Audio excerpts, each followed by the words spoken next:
Homeless man helps lost child in the rain. The mother's reaction was completely unexpected. Asterisk, the storm hit downtown Portland without warning, turning the late afternoon into a gray nightmare of driving rain and howling wind. Thomas Reed pulled his worn jacket tighter around his shoulders as he sought shelter under the awning of a closed bookstore, watching the streets empty as people hurried to escape the sudden deluge. At 63, Thomas had been living on the streets for 2 years, and he had learned to read the weather like a survival manual. Thomas wasn't like many of the other homeless individuals in the area. He didn't drink, didn't use drugs, and maintained a quiet dignity that came from his years as a high school principal before budget cuts and a messy divorce had left him with nothing. He kept to himself, helped others when he could, and tried to stay invisible to avoid the judgment and fear that his appearance often provoked in passersby. As the rain intensified, Thomas noticed something that made his heart skip a beat. Across the street, standing alone in front of a department store, was a small child, a little girl who couldn't have been more than 5 years old. She was soaking wet, crying, and clearly lost. People hurried past her without stopping, too focused on getting out of the rain to notice the frightened child in their midst. Thomas watched for several minutes, hoping that the child's parent would appear or that someone else would stop to help. But as the minutes passed and the little girl's cries grew more desperate, Thomas realized that no one else was going to act, despite knowing that his appearance might frighten the child or cause others to view his approach with suspicion. Thomas made a decision that would change both their lives. He crossed the street carefully, approaching the little girl slowly so as not to startle her. She was wearing a pink raincoat that was far too big for her, and her dark hair was plastered to her head by the rain. When she saw Thomas approaching, her eyes widened with fear, and she took a step backward. "Hey there, sweetheart," Thomas said, gently, crouching down to her level and keeping his distance. "Are you lost? Where's your mommy?"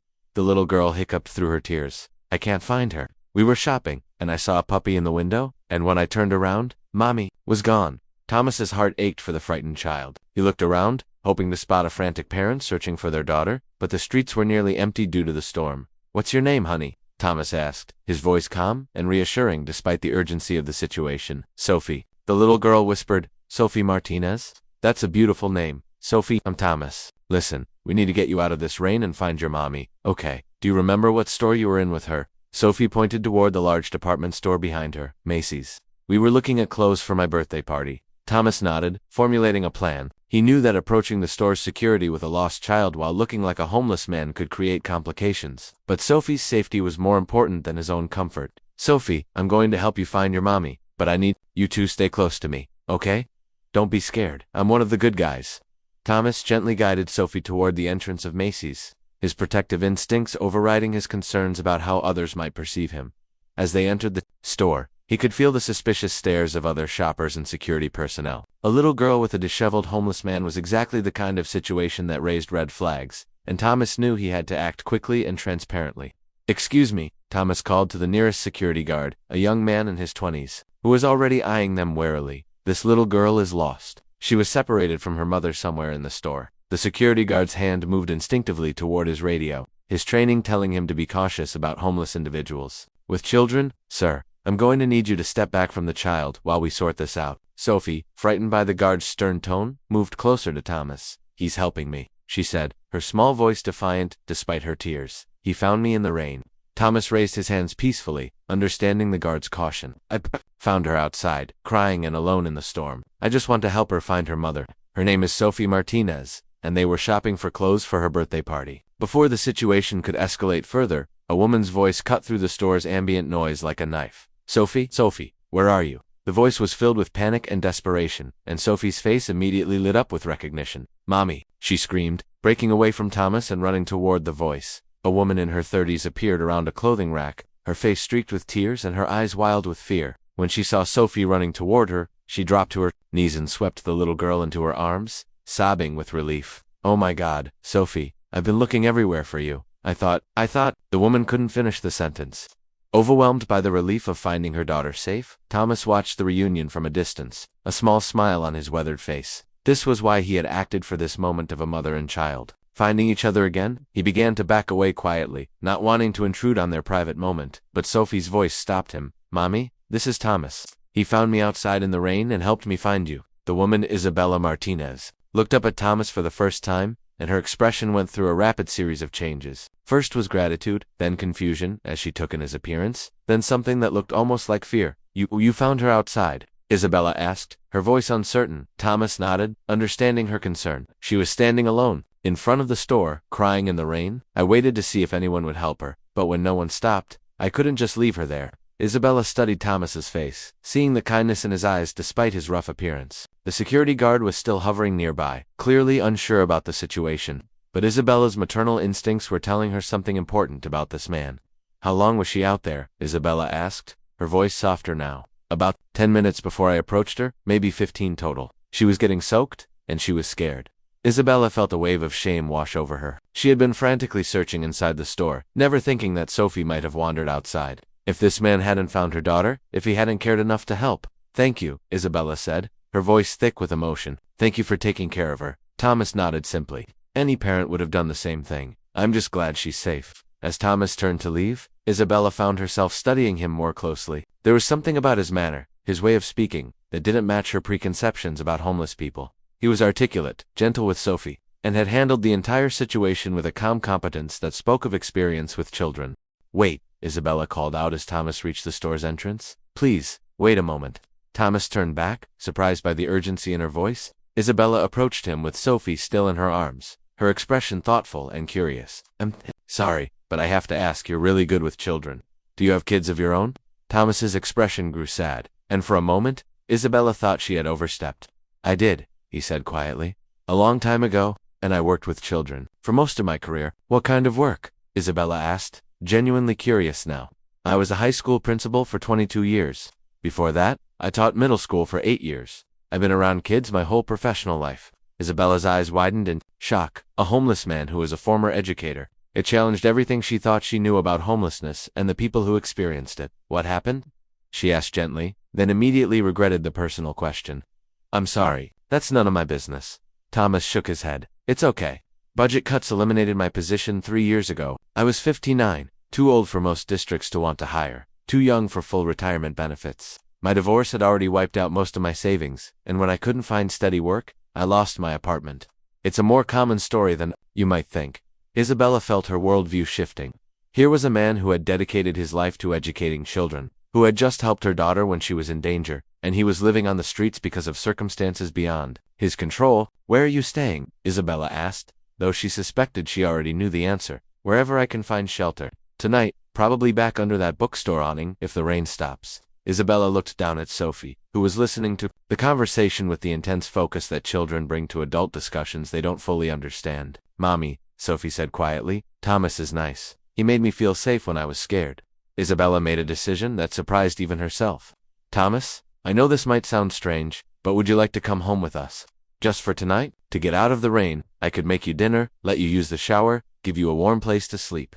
Thomas stared at her in amazement. Ma'am, that's very kind, but I couldn't impose. You don't know me. You're right, I don't know you. Isabella agreed. But I know that you helped my daughter when she needed it most. I know that you could have walked past her like everyone else did, but you didn't. That tells me something important about who you are. The security guard, who had been listening to the conversation, stepped forward. Ma'am, are you sure about this? I mean no offense, sir. But Isabella held up her hand. I appreciate your concern, but this man just saved my daughter. The least I can do is offer him a hot meal and a dry place to sleep. Thomas was overwhelmed by Isabella's offer. It had been months since anyone had shown him such kindness, such trust. I don't know what to say. Are you sure about this? I'm sure, Isabella said firmly. Besides, Sophie seems to have adopted you, and she's usually a pretty good judge of character. As if to prove her mother's point, Sophie reached out from Isabella's arms and took Thomas's weathered hand in her small one. Please come home with us. Thomas, Mommy makes really good spaghetti. Thomas felt tears prick his eyes. Well, if you're making spaghetti, how can I say no? As they left the store together, an unlikely trio that drew curious stares from other shoppers, Isabella found herself thinking about the assumptions she had made about homeless people. Thomas was articulate, kind, and clearly educated. His circumstances were the result of economic factors and bad luck, not personal failings or character flaws. Thomas, Isabella said as they walked to her car, can I ask you something else? What's it like, living on the streets, I mean?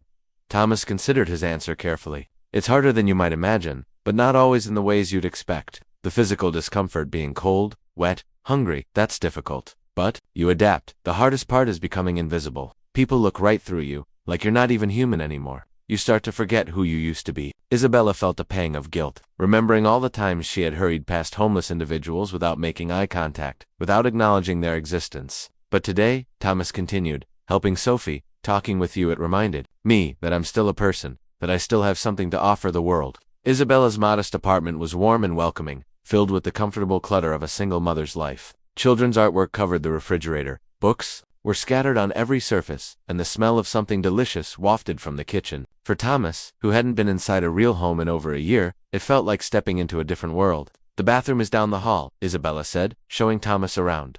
There are clean towels in the closet, and I think I have some clothes that might fit you. They belonged to my ex-husband. As Thomas cleaned up, Isabella found herself reflecting on the day's events. She was a social worker by profession, someone who dealt with homeless individuals regularly, yet she had never really considered their stories, their humanity, the way she was considering Thomas's now. Meeting him had forced her to confront her own biases and assumptions. When Thomas emerged from the bathroom, clean and wearing fresh clothes, the transformation was remarkable. Isabella could see the educator he had once been, dignified, intelligent, someone who commanded respect. It was a powerful reminder that homelessness could happen to anyone. You look like a different person, Isabella observed. I feel like a different person, Thomas replied. It's amazing what a hot shower and clean clothes can do for your sense of self-worth. Sophie, who had been playing with her toys in the living room, ran up to Thomas with a picture book. Will you read to me? She asked, looking up at him with trusting eyes.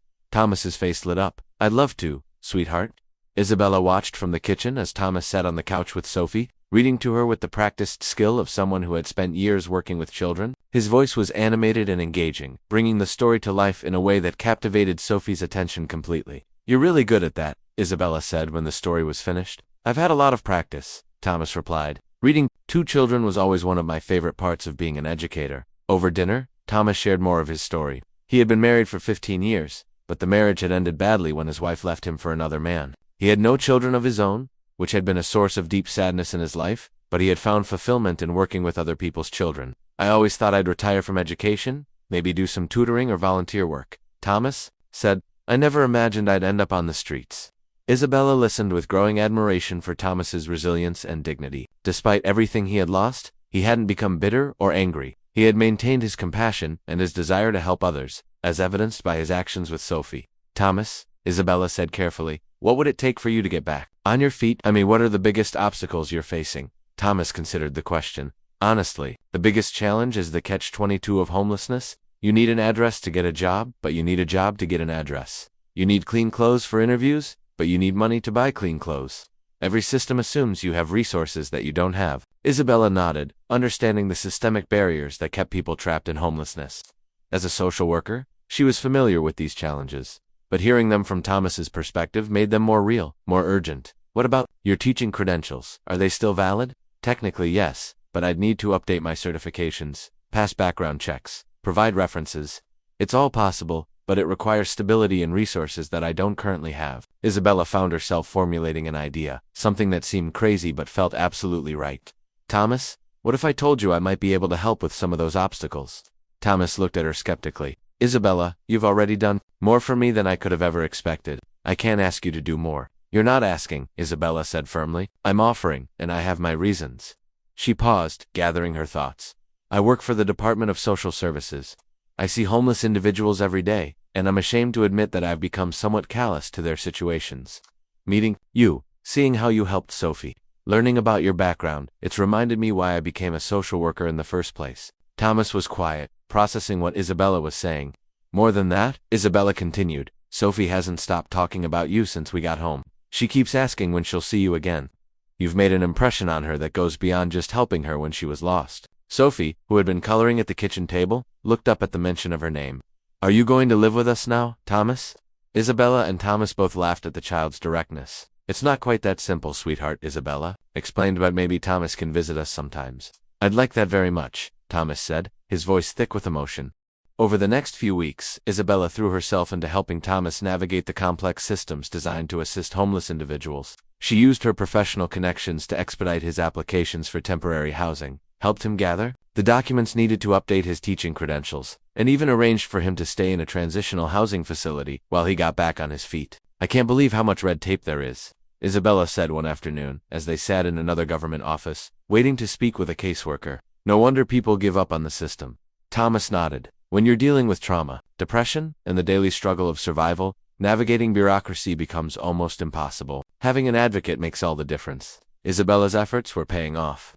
Thomas had secured temporary housing, updated his teaching credentials, and was preparing for job interviews with several school districts. But perhaps more importantly, he had become a regular part of Isabella and Sophie's lives. He visited them several times a week, helping Sophie with her homework, reading to her, and sharing meals with the family. Isabella found herself looking forward to these visits as much as Sophie did. Thomas brought a stability and wisdom to their lives that she hadn't realized they were missing. You know, Isabella said one evening as they watched Sophie play in the backyard, I think you've been as good for us as we've been for you. Thomas smiled. Sophie reminds me why I loved working with children. She's curious, kind, and sees the world with such wonder. Being around her has helped me remember who I used to be. And who are you now? Isabella asked gently. Thomas considered the question. I'm still figuring that out.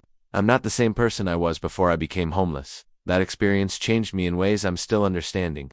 But I'm not defined by my circumstances anymore. Either I'm somewhere in between, becoming someone new. Isabella understood exactly what he meant. Meeting Thomas had changed her too, forcing her to confront her own biases and assumptions about homelessness and the people who experienced it.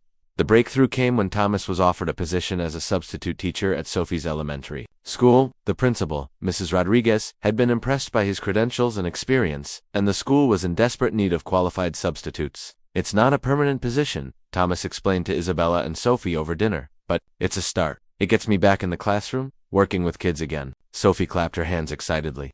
You're going to be a teacher at my school. Can you be my teacher? Thomas laughed.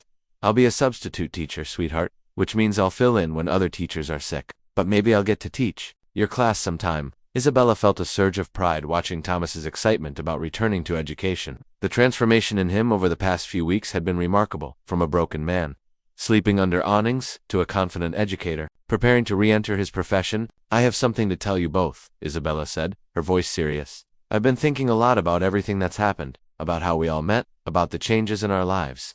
Thomas and Sophie looked at her expectantly. Thomas, when you helped Sophie that day in the rain, you didn't just save her from being lost and scared. You saved me from becoming someone I didn't want to be, someone who had stopped seeing the humanity in the people. I was supposed to help. Isabella paused, gathering her courage for what she wanted to say next. I know this might sound presumptuous, but I've been wondering, would you consider moving in with us? Not as a charity case, but as family. Sophie adores you, and honestly, I can't imagine our lives without you in them anymore. Thomas stared at her in shock. Isabella, I don't know what to say. Are you sure about this? I am more sure about this than I've been about anything in a long time, Isabella replied. We're good together, the three of us. We balance each other out. Sophie jumped up from her chair and ran to Thomas, throwing her arms around his neck. Please say yes, Thomas. Please be part of our family. Thomas felt tears streaming down his face as he hugged the little girl who had changed his life simply by being lost in the rain. Yes, he whispered. Yes, I'd love to be part of your family. 1 year later, Thomas stood in front of his own classroom at Sophie's elementary school. Having been hired as a full-time fourth-grade teacher, the walls were covered with student artwork and motivational posters, and the desks were arranged in small groups to encourage collaboration. It was everything he had dreamed of when he first entered education 30 years ago. Isabella and Sophie sat in the back of the classroom during the school's open house, watching as Thomas interacted with parents and students. The transformation in him was complete. He was confident, engaged, and clearly in his element. But more than that, he was happy in a way that radiated outward and touched everyone around him. Mr. Reed is the best teacher ever, one of his students told her parents. He makes learning fun, and he really cares about us. Isabella smiled, remembering the broken man she had met in the department store a year ago. That man was still part of Thomas, but he had been integrated into someone stronger, wiser, and more compassionate because of his experiences. After the open house, the three of them walked home together through the same neighborhood where Thomas had once sought shelter. In doorways and under awnings, now he belonged here, was part of the community, had a home, and a family, and a purpose. Dad, Sophie said, using the title she had started calling Thomas 6 months earlier, will you read to me tonight? Of course, sweetheart, Thomas replied, his heart still swelling every time she called him Dad. What book would you like? As they discussed Sophie's reading options, Isabella reflected on the unexpected journey that had brought them all together. A lost child, a homeless man, a mother's split-second decision to trust a stranger, such small moments that had led to such profound changes. Thomas had not only found his way back to his profession and his sense of purpose, but he had also found the family he had always wanted. Isabella had rediscovered her passion for social work and had gained a partner who shared her values and commitment to helping others. and Sophie had gained a father figure who adored her and would always be there for her. "You know what? Learned," Isabella said as they reached their front door, their shared front door, their family home. "What's that?" Thomas asked, unlocking the door and holding it open for his girls. "I've learned that sometimes the most important thing you can do is see someone, really see them, when the rest of the world is looking away. You saw Sophie when she was lost and scared. I saw you when you could have been dismissed as just another homeless person, and Sophie saw you as someone who could be her dad when you couldn't even see that possibility yourself." Thomas nodded, understanding the deeper truth in Isabella's words. "We all saved each other," he said simply. "Sophie saved me from despair. You saved me from the system that had forgotten me, and maybe I saved both of you from missing out on the family we were meant to be." As they settled into their evening routine, homework at the kitchen table, dinner preparation, the comfortable chaos of family life, Thomas marveled at how dramatically his life had changed. A year ago, he had been invisible, forgotten, sleeping in doorways and wondering if his life had any meaning left. Now he was exactly where he belonged, home with his family, preparing for another day of teaching, surrounded by love and purpose and the knowledge that he mattered. The rain that had brought them together that first day had washed away his old life and made space for something better than he had ever imagined possible. Their story reminds us that heroism comes in many forms, that families can be created in the most unexpected ways, and that sometimes the people who seem to have the least to offer are actually the ones with the most to give. It shows us that everyone deserves to be seen, valued, and given the chance to contribute their gifts to the world. Most importantly, it proves that love and kindness have the power to transform lives in ways we never expect, and that sometimes, the most beautiful families are the ones that choose each other rather than the ones that are simply born into existence. If this story touched your heart and reminded you of the power of compassion and the importance of seeing the humanity in everyone you meet, please subscribe to our channel. We share stories of hope, transformation, and the incredible ways that ordinary people become extraordinary when they choose love over fear. Hit that subscribe button and join our community of people who believe that everyone deserves a second chance, and that sometimes the most profound changes begin with the simplest acts of kindness.